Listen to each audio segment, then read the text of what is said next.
You let me know when you're ready. I gotta accept this. I just asked Matt how we differ. He said he didn't think it's that. Well, but there's a lot of things that we work together on. Right. He wanted to talk about just fracking. Is that okay? Yeah. I'm interested in listening. So we take the subject of fracking, and it's like horizontal fracking is the problem because it's like vertical fracking, you just go straight down, typical oil well drilling, that's not a big deal. When you go vertically, you go down, then you go L-shaped. And when you go L-shaped, you use about 40 times as much water. It's mixed with chemicals, and when you're done with the residue of it, there's nowhere to dump the water, so they dump it wherever. It's like it's not something that's environmentally sound. And what it can lead to is a trashed water supply. So if you have well water where you live, they start fracking in the area, your well water is going to go sour. And you're going to turn on the faucet one day, it's going to come out brown, and if you go ahead and light it up, it's going to start on fire because it's got methane gas coming out of it. But now, how long has Nugent Sand been fracking? Nugent Sand hasn't been fracking. Yeah, they did.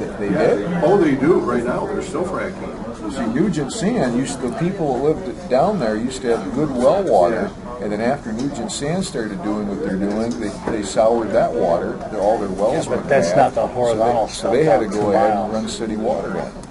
So That's been city water for quite a while. I thought they mined sand. I didn't know they. I thought they mined sand. I didn't know they.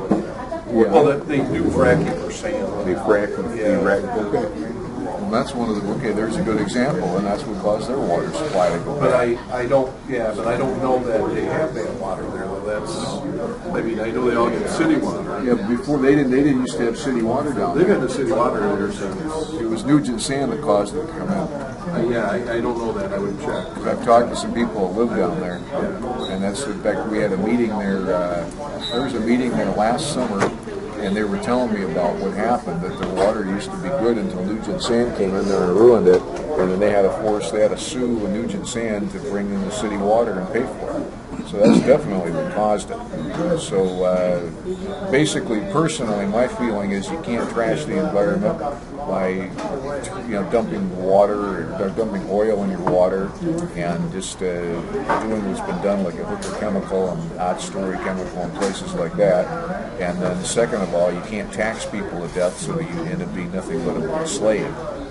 So I think when you take a look at the Occupy groups and the Tea Party groups, they're both coming from different angles and different reasoning. But the bottom line is, look, the American people are not people that live on a plantation and have some master in Washington, D.C. cracking a whip and telling us what to do. I don't care what the issue is. It's like this is all basically about human freedom. I think probably the majority of the Tea Party people would not. They're okay with fracking.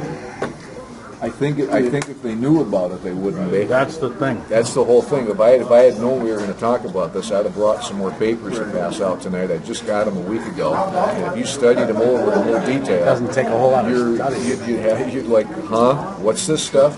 Because it really isn't. It's really dangerous. The horizontal fracking, that's the one that's dangerous. That's the new I'll bring next meeting. I'll bring all that paperwork, and you can study it over for yourself.